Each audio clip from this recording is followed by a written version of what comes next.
YouTube, I'm Toby, and I have a bit of a problem. My monitor only has a VGA cable, however my computer only has a HDMI, DisplayPort and DVI. So how do we solve this problem? Well, we could either buy a new monitor with a HDMI or DVI slot, but the easiest way and the cheapest way is an adapter. This right here is the Delock VGA to HDMI adapter, and today we're going to find out if this thing really works.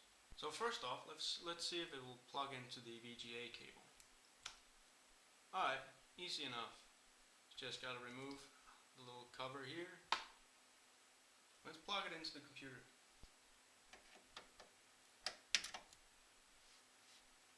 Easy as that. Alright, now it's time for the fun part.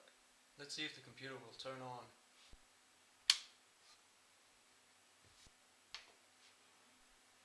Alright, so the computer is on and we have a signal to our monitor, meaning that the Delock VGA to HDMI connector works. Alright, just for fun I did run the Counter-Strike Source graphics test, and it tells me I'm getting 254.5 frames per second, which is, I'd say that's pretty good. Alright, so in conclusion, if you've managed to get yourself a monitor with only a VGA cable and a computer without a VGA cable, and you don't feel like spending a whole lot of money on a new monitor, I would definitely recommend the Delock HDMI to VGA converter. I hope you enjoyed this video. Thanks for watching.